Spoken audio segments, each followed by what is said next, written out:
So I'm Lynn Serrano, I'm Bry guy. the bride guy. All right, I like that. Oh, that could stand for a lot of things. Bride, Brian, brides. Yeah, yeah. The BB man. We'll be right back after this.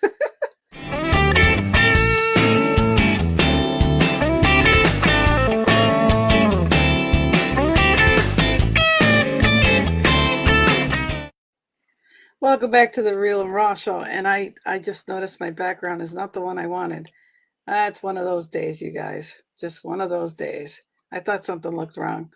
So, anyways, I'm dealing with a really wonderful migraine right now, but I wasn't going to let that stop me from being here. So, I'm just not all with it today. So, and I thank Brian because he's a busy man and he's taking time out for us. So, I Yeah, love you for that. So, thank you for yeah. being here.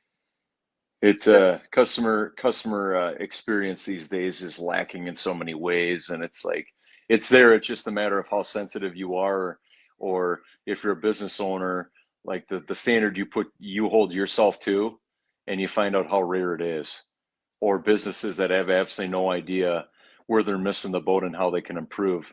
You know, you go into a place and there's nobody at the front desk, and it's just like, okay, and they look at you funny when you don't need to make a bigger deal. You just got to pick up something. That so yeah, a lot of that's business, been a my lot of, experience today. yeah, it's funny you say that because a lot of businesses think now that they can stay stuck with the excuse, well, we're short-handed, No, because of COVID. No, but I'm just saying, you know what I mean? Like I'm noticing that. And then the quality of the workers. Well, at least they showed up. We got a body here today, and it doesn't matter if they don't do it the way they normally do it, but they showed up. It's I like a mean, I achievement mean award thing. the whole thing about it is that you go into a place, you have a pickup. Okay, as long as you fulfill upon what you went there for, great, right? So you can move on mentally.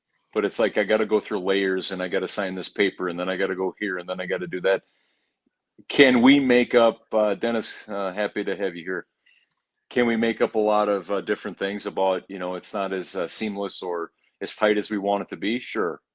But in the whole scheme of it is, it's like, okay, maybe you didn't leave early enough, or for those kinds of things, like especially if you've never been to a place. So, in short, if we are business owners, or if we hold ourselves to a certain standard that how we serve our customers, and if we get less than that, it's just a reminder of like, okay, they could do so much better. I know the gusto of many businesses or anything is like it's so flippant. It's You know? freaking flippant. Like it really is. Hi Deanna, thanks for being Hey, Deanna. here.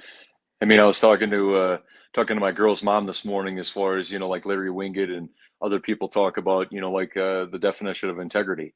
Do what you say you're going to do, when you're going to do it, how you're going to do it, right? Or And I'm and if a business owner commits to that, every single customer, they're going to blow their customers away, because it's everywhere where it doesn't happen.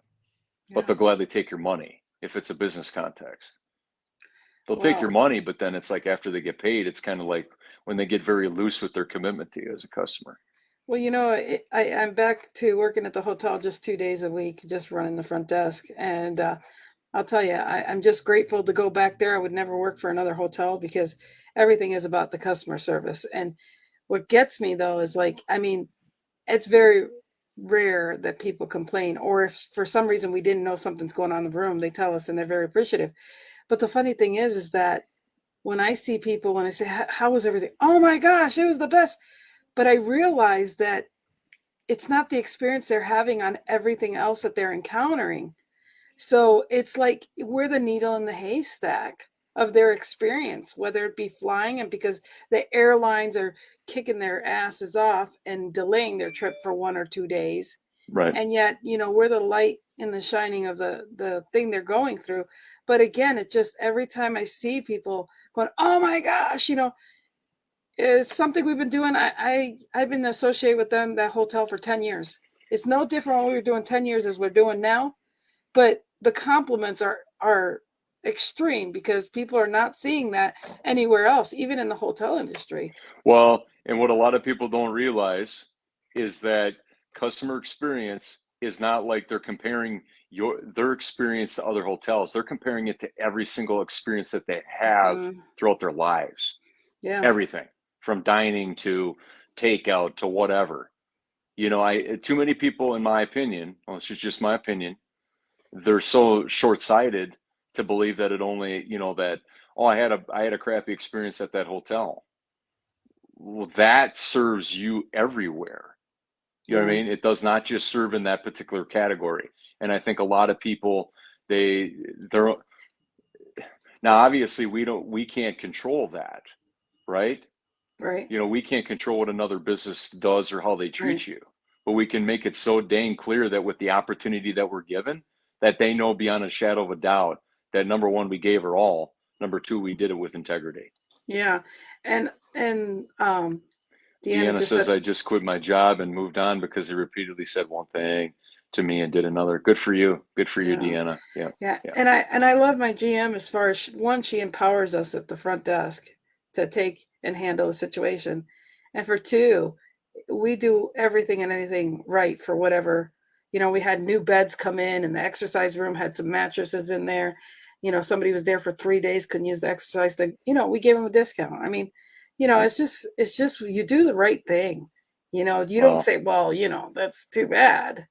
Well, You and know, and I think that there's a huge disconnect between, and I was just having this conversation when I was cruising really fast to get back here for the show with thank not you. worrying about the internet quality, is is that if a customer has to ask and the actual server, whoever, the buyer and seller, if the seller cannot sense that there's friction, they're clearly oblivious and they're really not there for the customer.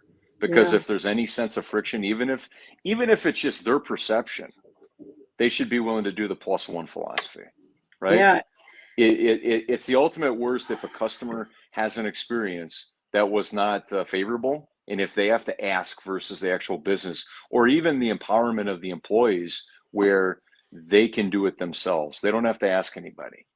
yeah, And that's the true power of training. That's the true power of a company's philosophy and their culture, is if they empower their employees to do that. Where, like, if it's at a hotel, right? If you're waiting more than 5 minutes, you get a free voucher for coffee in our coffee shop, or yeah. the vending machine or our snack bar, whatever. Like, no questions asked. Like, here's how we serve you.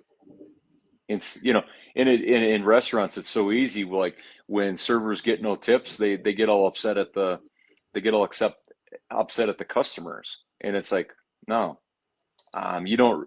You do realize that you get a tip based on how you serve me. So Yeah. your report card is from a lack of serving me. Yeah. You know what I mean? Like, they get all upset at the customer, and it's just like, hey, you had an opportunity to serve me a certain way, and you for whatever reason were not trained to. Now, I will say this is that whenever I go into a restaurant, there are other experiences. Is I have to be delicate, because if a server is not trained that well, and there are ways of seeing that, I got to be delicate because they don't know what they don't know, Right. and that business did not train them. That's not the actual server's fault in this Right. context. But But they're obviously the face of the business as a customer, as a diner, or as a person at eating. well, the compassion does come when someone's new or they haven't been there long. And then, a manager or somebody goes, well, sorry, they didn't know, and then makes it right to the customer, because what's truly at stake is the chance to come back and have better service, because Correct. you're allowing them. Now, if you're an asshole and you don't do nothing about it, you'll never get that customer back in the door. Well, and that's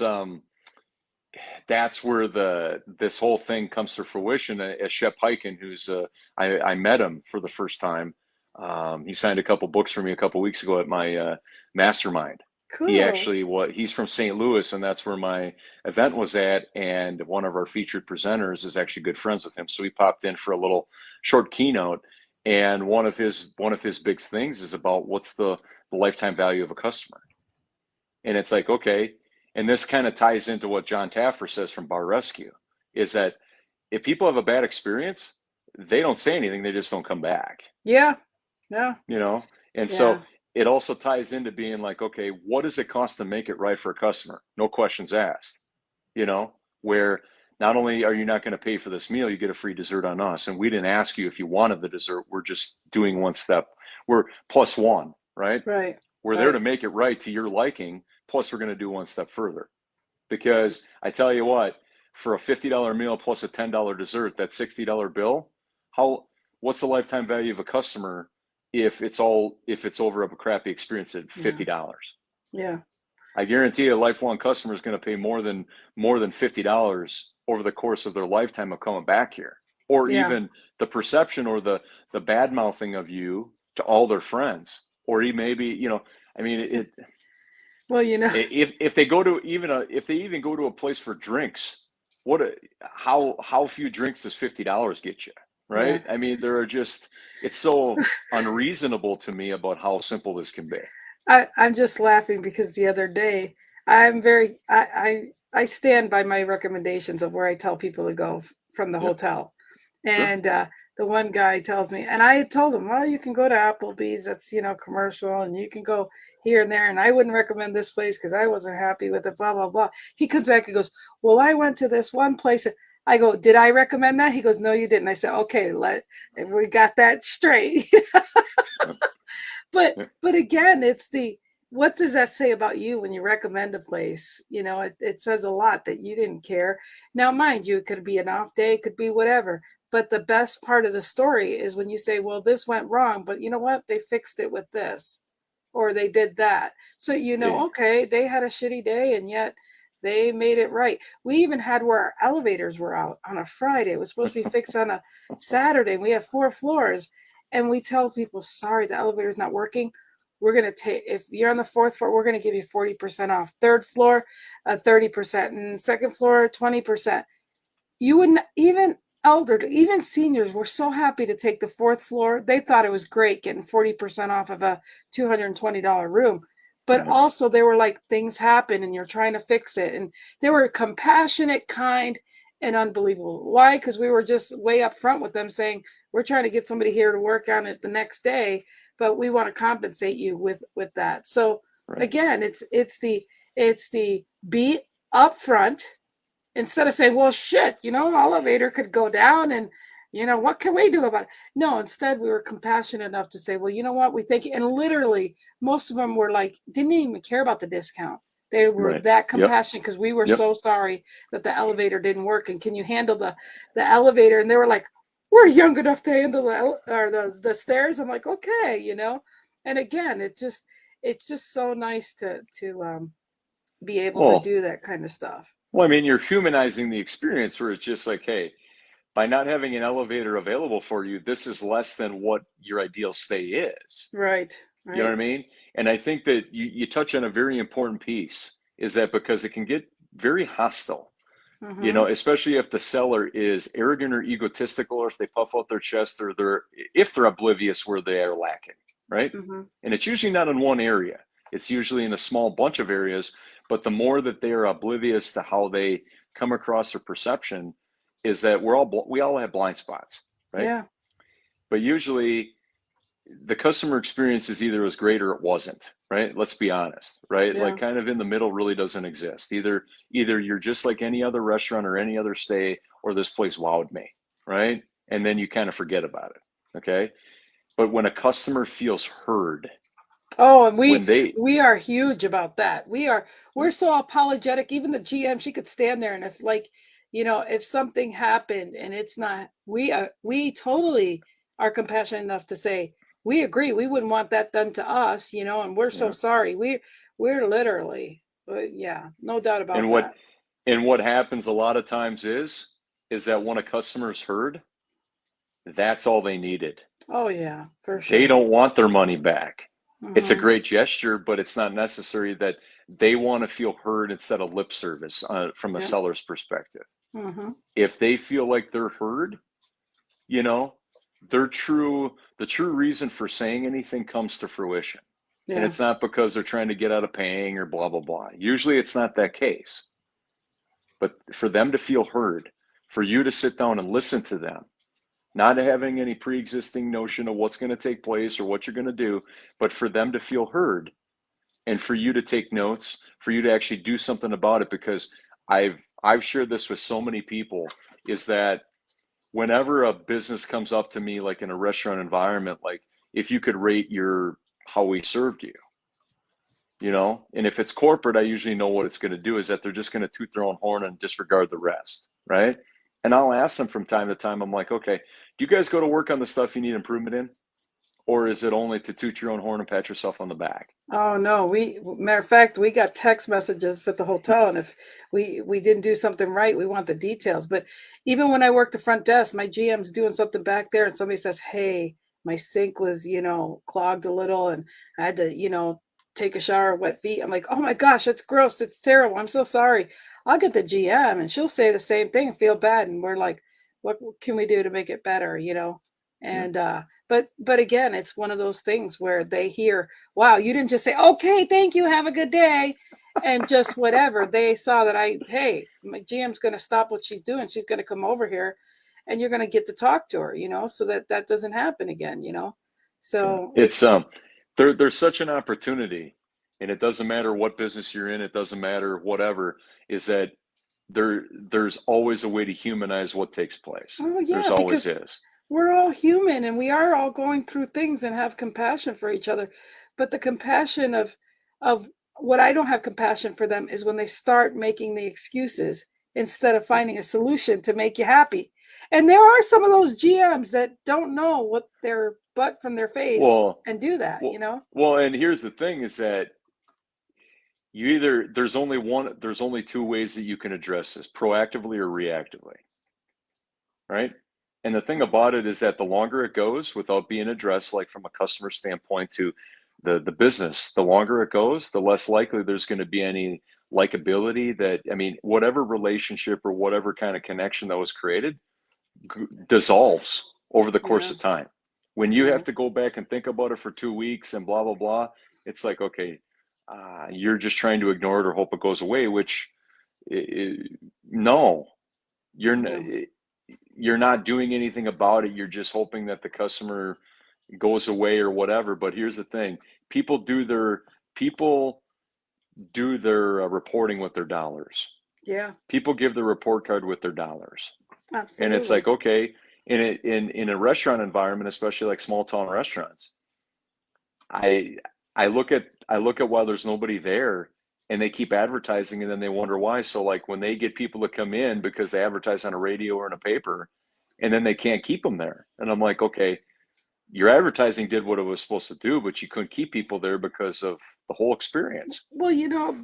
that's like people know Spectrum and Time Warners and all that Yeah. other people. It's like it's BS that all new people $49, and yet no, Brian, you've been with us for 5 years and you're still going to Yeah. pay $179. Oh, So kiss my ass. It's like really you would get more people to tell, they lowered my bill and my bill is really good. You should come here because my bill is consistently cheaper. No, they've got it so wrong. And if they would go back from their mailing list and the people that canceled and go back and work those, they would save their money on advertisement dollars. But I guess the IRS probably doesn't have a write-off for, well, Brian spent 15 hours trying to get our old customers back. I don't know. and in the games that they play, everything Yeah, from cell phones to TVs, or TV yeah, service or internet yeah. service, it's like, wow, the games that you play and the time that you invest in trying to get your rate down. But if you know, as illogical as it sounds, like if you cancel your service for 60 days, then you're able to get a new customer discount. And it's like, what? Yeah. Like who You thinks up just this stuff? 6 months of not getting $100 or 6 months at $49. What do you think is better for you? Or zero? Which door do Right. you think is better? So, I mean, and whoever comes up with this kind of stuff or whatever, that's why marketing departments at a lot of companies, they could not they could not sell or market to anybody given the stuff that they create. yeah, You know what I and mean? Like if they were to use the stuff that they generate, they wouldn't be able to sell it to anybody right. because that's not how people communicate. That's not how people buy. I'm not going to oust two main cell I phone know. carriers, but I will say this. I know somebody that works with one carrier, and you know who they are, but I'm not saying their name. They work with one carrier, and yet the service is sucky there. They go with another carrier. So if Yeah. that doesn't tell, if that doesn't, if they don't take care of the people that they're supposed to be taking care of, then that's where you got to realize the Yeah. point. The reason why I want to talk about this is, number one, it was spontaneous, but number two is that too many people focus on the return on investment. But I think that return on inaction, if I do nothing, what is likely to happen, right? In a business context, in a personal development context, whatever it might be, is that you're going to be where you are, if not worse, if you choose to do nothing. And Yeah. if you're okay with that, well, then continue on. But I find it so much more fascinating psychologically to look at if I do nothing. Right. And that kind of inspires me to answer the two questions every day is, what are you going to do about it? And number two, how can you afford not to? Absolutely. And usually Great. it's not money. I'm not talking about money. I'm Yeah. talking about everything else. No, being a human being, doing what you're set out to do, your purpose, and especially in the restaurant business or anything else, you can't afford not to give the great quality service, or you're not going to have no customers. I mean, it's just the bottom line. Correct. This has been a great topic, Brian. Thank you for being here. I know our Of time is course. limited, so Yeah. and we'll figure out a topic for next week. But until then, we say have a great. This is the pre-weekend. We wish you a great weekend till next week. Any final words there, Brian? No, thanks everybody for being here and just tuning in and being a contribution to Lynn and I in our community. All right. Love you guys. Bye. Love you, Have a Brian. good weekend. Love Yep. you too. Bye.